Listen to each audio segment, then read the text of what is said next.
Sisters and brothers of America,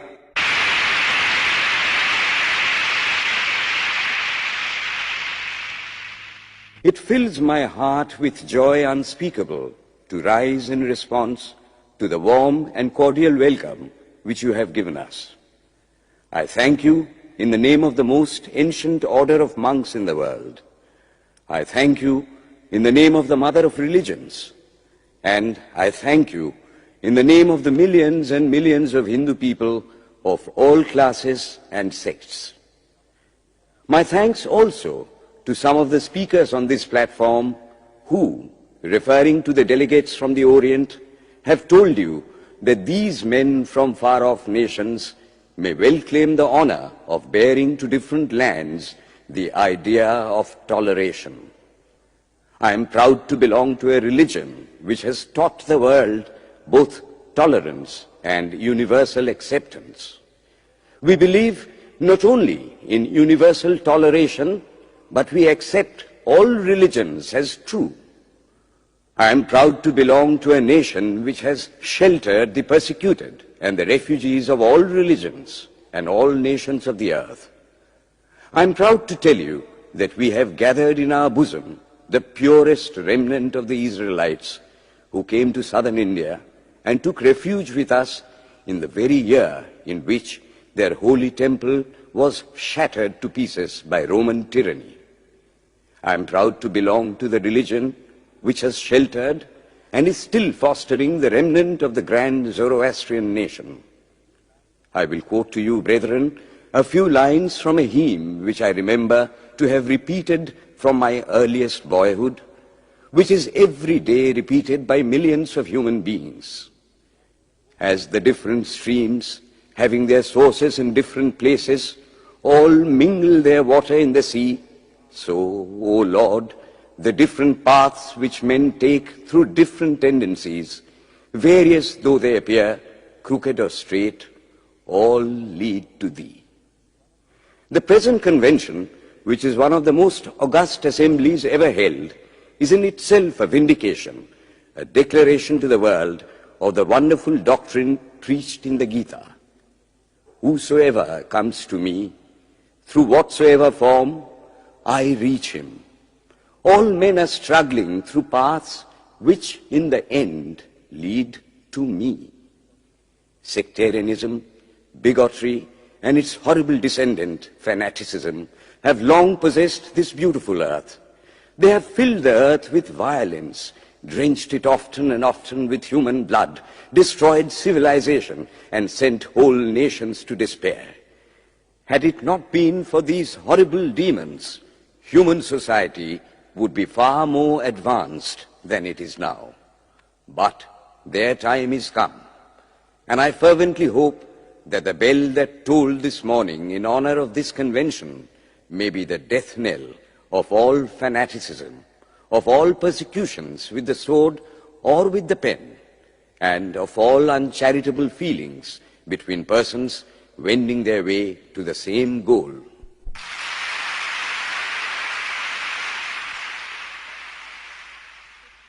Ladies and gentlemen, on the agenda for today, the 15th of September, 1893, a galaxy of eminent speakers are scheduled to address us, and it gives us great pleasure to once again invite Swami Vivekananda to speak.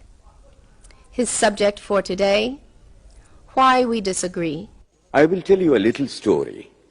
You have heard the eloquent speaker who has just finished say, "Let us cease from abusing each other," and he was very sorry that there should be always so much variance. But I think I should tell you a story which would illustrate the cause of this variance. A frog lived in a well. It had lived there for a long time. It was born there and brought up there, and yet was a little small frog.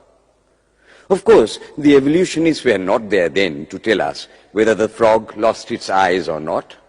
But for our story's sake, we must take it for granted that it had its eyes, and that it every day cleansed the water of all the worms and bacilli that lived in it with an energy that would do credit to our modern bacteriologists.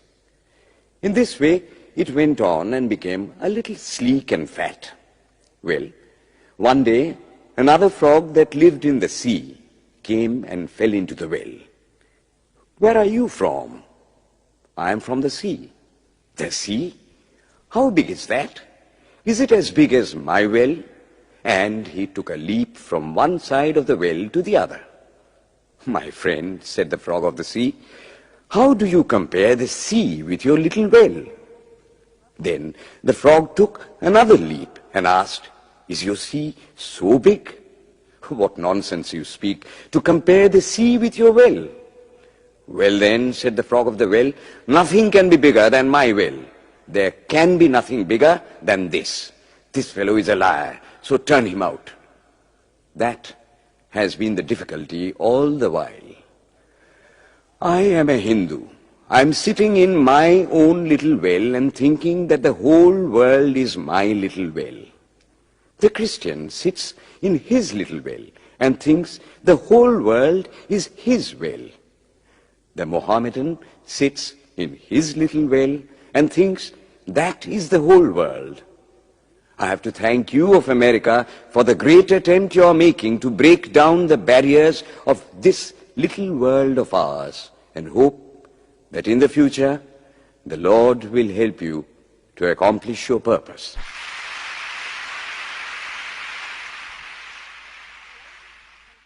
Delegates and friends, today, the 19th of September, 1893, is the 9th day of the World's Parliament of Religions. We have had the privilege of listening to many distinguished speakers from the world over address us on a variety of subjects. The time is at hand to now listen to the great monk from India, Swami Vivekananda, read his paper on Hinduism. Ladies and gentlemen, Swami Vivekananda. From the high spiritual flights of the Vedanta philosophy, of which the latest discoveries of science seem like echoes, to the low ideas of idolatry with its multifarious mythology, the agnosticism of the Buddhists and the atheism of the Jains, each and all have a place in the Hindu's religion. Where then, the question arises, where is the common center to which all these widely diverging radii converge? Where is the common basis upon which all these seemingly hopeless contradictions rest? And this is the question I shall attempt to answer. The Hindus have received their religion through revelation, the Vedas. They hold that the Vedas are without beginning and without end. It may sound ludicrous to this audience how a book can be without beginning or end. But by the Vedas, no books are meant. They mean the accumulated treasury of spiritual laws discovered by different persons in different times. Just as the law of gravitation existed before its discovery and would exist if all humanity forgot it, so is it with the laws that govern the spiritual world. The moral, ethical, and spiritual relations between soul and between individual spirits and the Father of all spirits were there before their discovery and would remain even if we forgot them. The discoverers of these laws are called rishis, and we honor them as perfected beings. I'm glad to tell this audience that some of the very greatest of them were women. Here it may be said that these laws, as laws, may be without end, but they must have had a beginning. The Vedas teach us that creation is without beginning or end. Science is said to have proved that the sum total of cosmic energy is always the same. Then, if there was a time when nothing existed, where was all this manifested energy? Some say it was in a potential form in God. In that case, God is sometimes potential and sometimes kinetic, which would make him mutable. Everything mutable is a compound, and everything compound must undergo that change which is called destruction. So, God would die, which is absurd. Therefore, there never was a time when there was no creation. If I may be allowed to use a simile, creation and creator are two lines without beginning and without end, running parallel to each other. God is the ever-active providence by whose power systems after systems are being evolved out of chaos, made to run for a time and again destroyed. This is what the Brahmin boy repeats every day. The sun and the moon the Lord created like the suns and moons of previous cycles. And this agrees with modern science. Here I stand, and if I shut my eyes and try to conceive my existence, what is the idea before me? The idea of a body. Am I then nothing but a combination of material substances? The Vedas declare, no. I am a spirit living in a body. I am not the body. The body will die, but I shall not die. Here am I in this body. It will fall, but I shall go on living. I had also a past. The soul was not created, for creation means a combination, which means a certain future dissolution. If then the soul was created, it must die. Some are born happy, enjoy perfect health with beautiful body, mental vigor, and all wants supplied. Others are born miserable. Some are without hands or feet. Others again are idiots and only drag on a wretched existence. Why, if they are all created, why does a just and merciful God create one happy and another unhappy? Why is he so partial? Nor would it mend matters in the least to hold that those who are miserable in this life will be happy in a future one. Why should a man be miserable even here in the reign of a just and merciful God? In the second place, the idea of a creator God does not explain the anomaly, but simply expresses the cruel fiat of an all-powerful being. There must have been causes then, before his birth, to make a man miserable or happy, and those were his past actions. Are not all the tendencies of the mind and the body accounted for by inherited aptitude? Here are two parallel lines of existence, one of the mind, the other of matter. If matter and its transformations answer for all that we have, there is no necessity for supposing the existence of a soul. But it cannot be proved that thought has been evolved out of matter. And if a philosophical monism is inevitable, spiritual monism is certainly logical and no less desirable than a materialistic monism.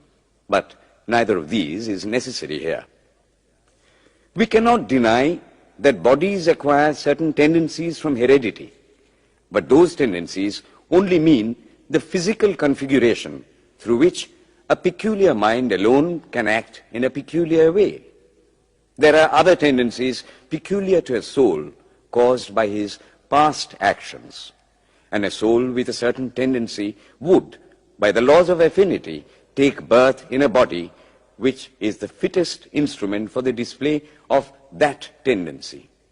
This is in accord with science, for science wants to explain everything by habit, and habit is got through repetitions. So, repetitions are necessary to explain the natural habits of a newborn soul, and since they were not obtained in this present life, they must have come down from past lives.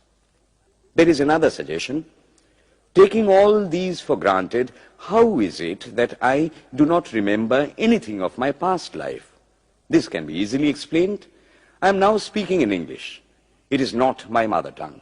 In fact, no words of my mother tongue are now present in my consciousness. But let me try to bring them up. And they rush in. That shows that consciousness is only the surface of the mental ocean, and within its depths are stored up all our experiences. Try and struggle. They would come up, and you would be conscious even of your past life. This is direct and demonstrative evidence. Verification is the perfect proof of a theory, and here is the challenge thrown to the world by the rishis.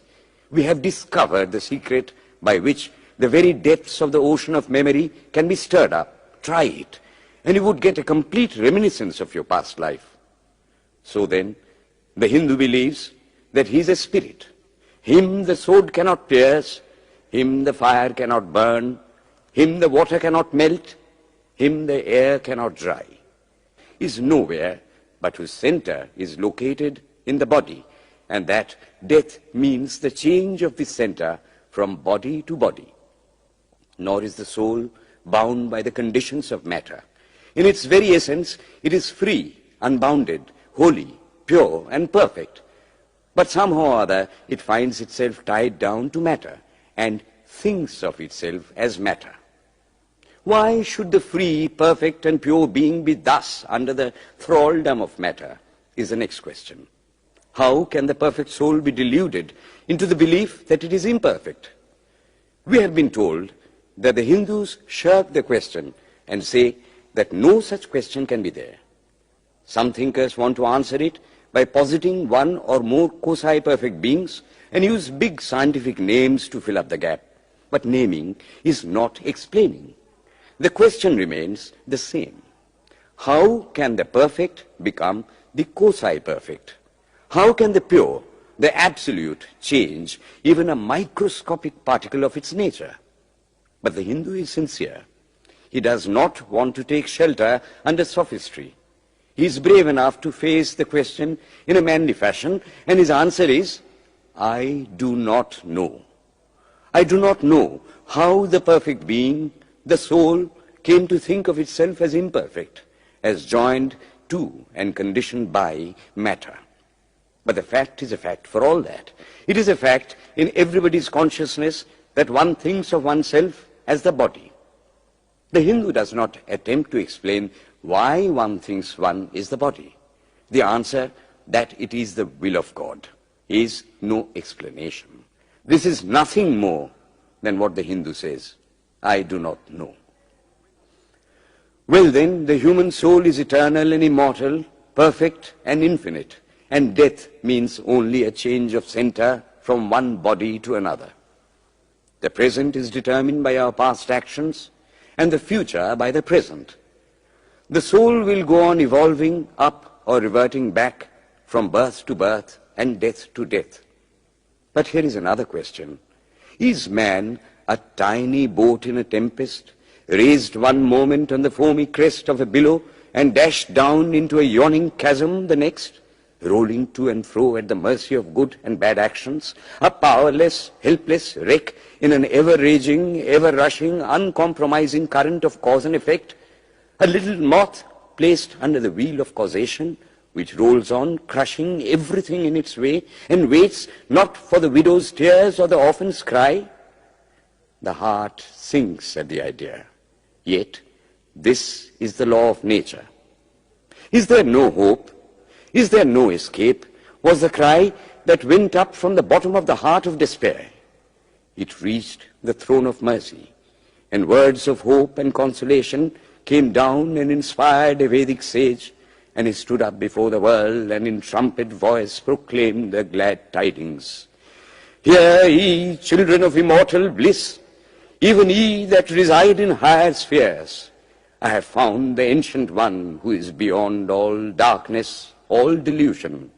Knowing him alone, you shall be saved from death over again. Children of immortal bliss. What a sweet, what a hopeful name. Allow me to call you, brethren, by that sweet name, heirs of immortal bliss. Yea, the Hindu refuses to call you sinners. We are the children of God, the sharers of immortal bliss, holy and perfect beings. Ye divinities on earth, sinners, it is a sin to call a man so. It is standing libel on human nature. Come up, O lions, and shake off the delusion that you are sheep. You are souls immortal, spirits free, blessed and eternal. Ye are not matter, ye are not bodies. Matter is your servant, not you the servant of matter. Thus it is that the Vedas proclaim not a dreadful combination of unforgiving laws, not an endless prison of cause and effect, but that at the head of all these laws, in and through every particle of matter and force stands one, by whose command the wind blows, the fire burns, the clouds rain, and death stalks upon the earth. And what is his nature? He is everywhere, the pure and formless one, the Almighty and the All-Merciful. Thou art our Father, thou art our Mother, thou art our beloved friend, thou art the source of all strength, give us strength. Thou art he that beareth the burdens of the universe. Help me bear the little burden of this life. Thus sang the rishis of the Vedas. And how to worship him? Through love. He is to be worshipped as the one beloved, dearer than everything in this and the next life. This is the doctrine of love declared in the Vedas, and let us see how it is fully developed and taught by Krishna, whom the Hindus believe to have been God incarnate on earth. He taught that a man ought to live in this world like a lotus leaf, which grows in water but is never moistened by water. So a man ought to live in the world, his heart to God and his hands to work. It is good to love God for hope of reward in this or the next world, but it is better to love God for love's sake. And the prayer goes, Lord, I do not want wealth, nor children, nor learning. If it be thy will, I shall go from birth to birth. But grant me this, that I may love thee without the hope of reward. Love unselfishly for love's sake. One of the disciples of Krishna, the then Emperor of India, was driven from his kingdom by his enemies and had to take shelter with his queen in a forest in the Himalayas. And there, one day, the queen asked him how it was that he, the most virtuous of men, should suffer so much misery. Yudhishthira answered, Behold, my queen, the Himalayas. How grand and beautiful they are. I love them. They do not give me anything, but my nature is to love the grand, the beautiful. Therefore, I love them. Similarly, I love the Lord. He is the source of all beauty, of all sublimity. He is the only object to be loved. My nature is to love him, and therefore I love. I do not pray for anything. I do not ask for anything.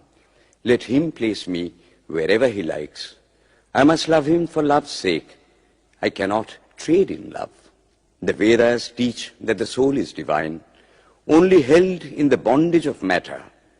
Perfection will be reached when this bond will burst, and the word they use for it is, therefore, mukti, freedom. Freedom from the bonds of imperfection, freedom from death and misery. And this bondage can only fall off through the mercy of God, and this mercy comes on the pure. So, purity is the condition of his mercy.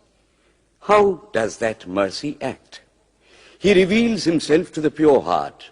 The pure and the stainless see God. Yea, even in this life. Then and then only, all the crookedness of the heart is made straight. Then all doubt ceases. He is no more the freak of a terrible law of causation. This is the very center, the very vital conception of Hinduism. The Hindu does not want to live upon words and theories. If there are existences beyond the ordinary sensuous existence, he wants to come face to face with them. If there is a soul in him which is not matter, if there is an all-merciful universal soul, he will go to him direct. He must see him, and that alone can destroy all doubts. So, the best proof a Hindu sage gives about the soul, about God, is, I have seen the soul, I have seen God. And that is the only condition of perfection. The Hindu religion does not consist in struggles and attempts to believe a certain doctrine or dogma, but in realizing, not in believing, but in being and becoming. Thus, the whole object of their system is by constant struggle to become perfect, to become divine, to reach God and see God. And this reaching God, seeing God, becoming perfect, even as the Father in heaven is perfect, constitutes the religion of the Hindus. And what becomes of a man when he attains perfection? He lives a life of bliss infinite. He enjoys infinite and perfect bliss, having obtained the only thing in which man ought to have pleasure, namely God, and enjoys the bliss with God. So far, all the Hindus are agreed. This is the common religion of all the sects of India. But then, perfection is absolute, and the absolute cannot be two or three. It cannot have any qualities. It cannot be an individual.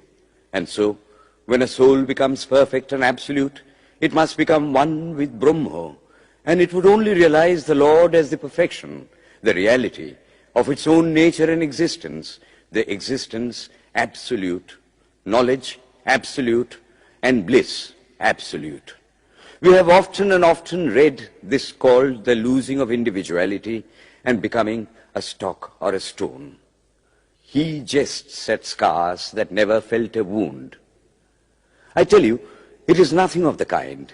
If it is happiness to enjoy the consciousness of this small body, it must be greater happiness to enjoy the consciousness of two bodies, the measure of happiness increasing with the consciousness of an increasing number of bodies, the aim, the ultimate of happiness being reached when it would become a universal consciousness. Therefore, to gain this infinite universal individuality, this miserable little prison individuality must go. Then alone can death cease when I am one with life. Then alone can misery cease when I am one with happiness itself. Then alone can all error cease when I am one with knowledge itself. And this is the necessary scientific conclusion. Science has proved to me that physical individuality is a delusion, that really my body is one little continuously changing body in an unbroken ocean of matter, and Advaita, or unity, is the necessary conclusion with my other counterpart, soul. Science is nothing but the finding of unity. As soon as science would reach perfect unity, it would stop from further progress, because it would reach the goal. Thus, chemistry could not progress farther when it would discover one element out of which all others could be made. Physics would stop when it would be able to fulfill its services in discovering one energy of which all the others are but manifestations. And the science of religion become perfect when it would discover Him who is the one life in a universe of death, Him who is the constant basis of an ever-changing world, one who is the only soul of which all souls are but delusive manifestations. Thus is it, through multiplicity and duality, that the ultimate unity is reached. Religion can go no farther. This is the goal of all science. All science is bound to come to this conclusion in the long run.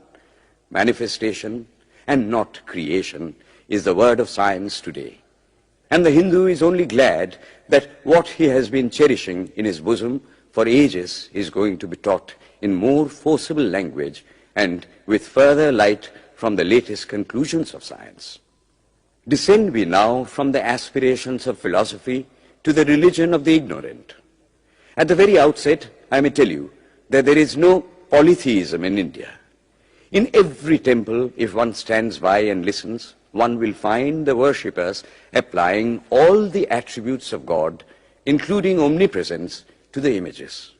It is not polytheism, nor would the name henotheism explain the situation. The rose, called by any other name, would smell as sweet. Names are not explanations. The tree is known by its fruits. When I have seen amongst them that are called idolaters, men, the like of whom, in morality and spirituality and love, I have never seen anywhere, I stop and ask myself, can sin beget holiness? Superstition is a great enemy of man, but bigotry is worse. Why does a Christian go to church? Why is the cross holy? Why is the face turned toward the sky in prayer? Why are there so many images in the Catholic Church? Why are there so many images in the minds of Protestants when they pray? My brethren, we can no more think about anything without a mental image than we can live without breathing. By the law of association, the material image calls up the mental idea and vice versa. This is why the Hindu uses an external symbol when he worships. He will tell you it helps to keep his mind fixed on the being to whom he prays. He knows, as well as you do, that the image is not God, is not omnipresent. After all, how much does omnipresence mean to almost the whole world? It stands merely as a word, a symbol. Has God superficial area? If not, when we repeat that word omnipresent, we think of the extended sky or of space. That is all. As we find that somehow or other, by the laws of our mental constitution, we have to associate our ideas of infinity with the image of the blue sky or of the sea, so we naturally connect our idea of holiness with the image of a church, a mosque, or a cross. The Hindus have associated the ideas of holiness, purity, truth, omnipresence, and such other ideas with different images and forms. But with this difference, that while some people devote their whole lives to their idol of a church and never rise higher, because with them religion means an intellectual assent to certain doctrines and doing good to their fellows, the whole religion of the Hindu is centered in realization. Man is to become divine by realizing the divine. Idols or temples or churches or books are only the supports, the helps of his spiritual childhood, but on and on he must progress. He must not stop anywhere. External worship, material worship, say the scriptures, is the lowest stage. Struggling to rise high, mental prayer is the next stage. But the highest stage is when the Lord has been realized. Mark, the same earnest man who is kneeling before the idol tells you, him the sun cannot express, nor the moon, nor the stars, the lightning cannot express him, nor what we speak of as fire. Through him they shine. But he does not abuse anyone's idol or call its worship sin. He recognizes in it a necessary stage of life. The child is father of the man. Would it be right for an old man to say that childhood is a sin or youth is a sin? If a man can realize his divine nature with the help of an image, would it be right to call that a sin? Nor, even when he has passed that stage, should he call it an error. To the Hindu, man is not traveling from error to truth, but from truth to truth, from lower to higher truth. To him, all the religions, from the lowest fetishism to the highest absolutism, mean so many attempts of the human soul to grasp and realize the infinite, each determined by the conditions of its birth and association, and each of these marks a stage of progress. And every soul is a young eagle soaring higher and higher, gathering more and more strength till it reaches the glorious sun. Unity in variety is the plan of nature, and the Hindu has recognized it. Every other religion lays down certain fixed dogmas and tries to force society to adopt them. It places before society only one coat which must fit Jack and John and Henry all alike. If it does not fit John or Henry, he must go without a coat to cover his body. The Hindus have discovered that the absolute can only be realized or thought of or stated through the relative, and the images, crosses and crescents are simply so many symbols, so many pegs to hang spiritual ideas on. It is not that this help is necessary for everyone, but those that do not need it have no right to say that it is wrong, nor is it compulsory in Hinduism. One thing I must tell you, idolatry in India does not mean anything horrible. It is not the mother of harlots. On the other hand, it is the attempt of undeveloped minds to grasp high spiritual truths. The Hindus have their faults, they sometimes have their exceptions, but mark this, they are always for punishing their own bodies and never for cutting the throats of their neighbors. If the Hindu fanatic burns himself on the pyre, he never lights the fire of inquisition. And even this cannot be laid at the door of his religion any more than the burning of witches can be laid at the door of Christianity. To the Hindu, then, the whole world of religions is only a traveling, a coming up of different men and women through various conditions and circumstances to the same goal. Every religion is only evolving a God out of the material man, and the same God is the inspirer of all of them. Why, then, are there so many contradictions?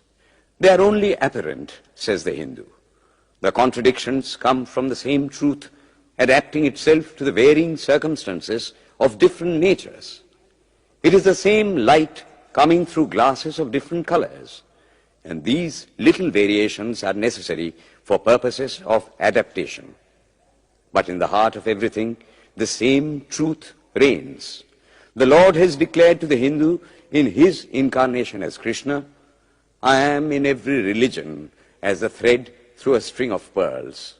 Wherever thou seest extraordinary holiness and extraordinary power raising and purifying humanity, know thou that I am there. And what has been the result? I challenge the world to find throughout the whole system of Sanskrit philosophy any such expression as that the Hindu alone will be saved and not others. Says Vyasa, we find perfect men even beyond the pale of our caste and creed. One thing more, how then can the Hindu, whose whole fabric of thought centers in God, believe in Buddhism, which is agnostic, or in Jainism, which is atheistic? The Buddhists or the Jains do not depend upon God, but the whole force of their religion is directed to the great central truth in every religion, to evolve a God out of man. They have not seen the Father, but they have seen the Son, and he that hath seen the Son hath seen the Father also. This, brethren, is a short sketch of the religious ideas of the Hindus.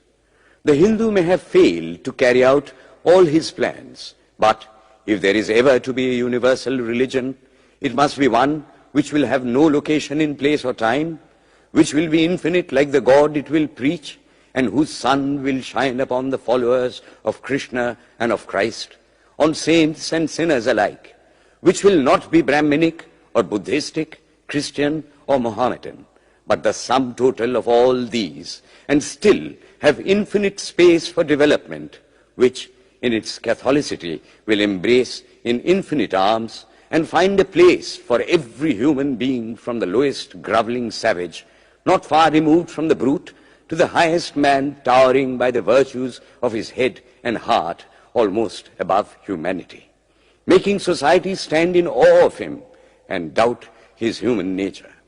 It will be a religion which will have no place for persecution or intolerance in its polity, which will recognize divinity in every man and woman, and whose whole scope, whose whole force will be centered in aiding humanity to realize its own true divine nature. May he, who is the Brahma of the Hindus, the Ahura Mazda of the Zoroastrians, the Buddha of the Buddhists, the Jehovah of the Jews, the Father in heaven of the Christians, give strength to you to carry out your noble idea. The star arose in the east. It traveled steadily towards the west, sometimes dimmed and sometimes effulgent, till it made a circuit of the world. And now it is again rising on the very horizon of the east, the borders of the sun-pole, 1,000-fold more effulgent than it ever was before.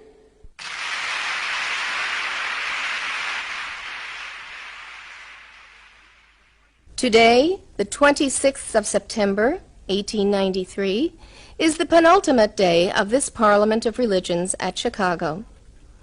We have listened to engrossing discourses on the religions and theologies of the participating countries in these past 2 weeks. In continuing this series, Swami Vivekananda will now speak on Buddhism, the fulfillment of Hinduism. The religion of the Hindus is divided into two parts, the ceremonial and the spiritual. The spiritual portion is specially studied by the monks. In that, there is no caste. A man from the highest caste and a man from the lowest may become a monk in India, and the two castes become equal. In religion, there is no caste. Caste is simply a social institution. When Buddha was teaching, Sanskrit was no more the spoken language in India. It was then only in the books of the learned. Some of Buddha's Brahmin disciples wanted to translate his teachings into Sanskrit, but he distinctly told them, "I am for the poor, for the people. Let me speak in the tongue of the people." And so, to this day, the great bulk of his teachings are in the vernacular of that day in India. Whatever may be the position of philosophy, whatever may be the position of metaphysics, so long as there is such a thing as death in the world, so long as there is such a thing as weakness in the human heart, so long as there is a cry going out of the heart of man in his very weakness, there shall be a faith in God. Let us then join the wonderful intellect of the Brahmin with the heart, the noble soul, the wonderful humanizing power of the great Master.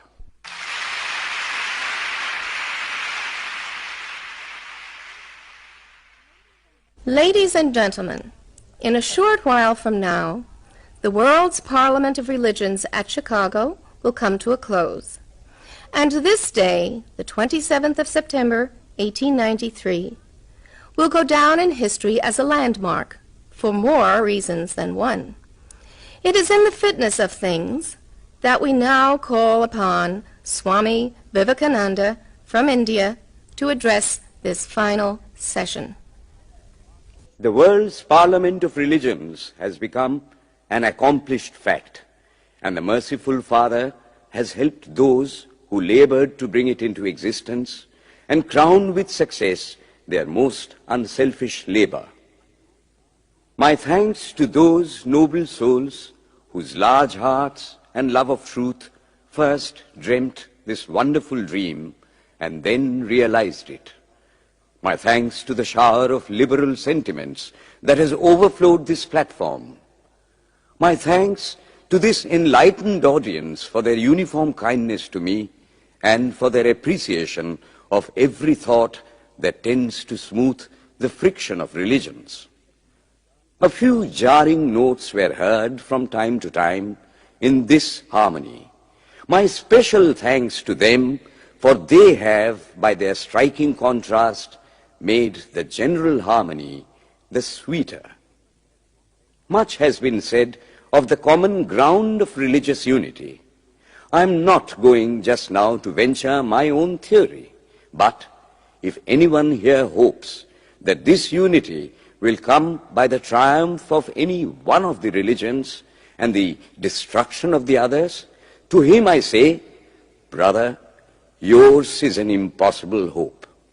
Do I wish that the Christian would become Hindu? God forbid. Do I wish that the Hindu or Buddhist would become Christian? God forbid. The seed is put in the ground, and earth and air and water are placed around it. Does the seed become the earth or the air or the water? No. It becomes a plant. It develops after the law of its own growth, assimilates the air, the earth, and the water, converts them into plant substance, and grows into a plant. Similar is the case with religion. The Christian is not to become a Hindu or a Buddhist, nor a Hindu or a Buddhist to become a Christian, but each must assimilate the spirit of the others and yet preserve his individuality and grow according to his own law of growth. If the Parliament of Religions has shown anything to the world, it is this. It has proved to the world that holiness, purity, and charity are not the exclusive possessions of any church in the world, and that every system has produced men and women of the most exalted character. In the face of this evidence, if anybody dreams of the exclusive survival of his own religion and the destruction of others, I pity him from the bottom of my heart and point out to him that upon the banner of every religion will soon be written, in spite of resistance, help and not fight, assimilation and not destruction, harmony and peace and not dissension.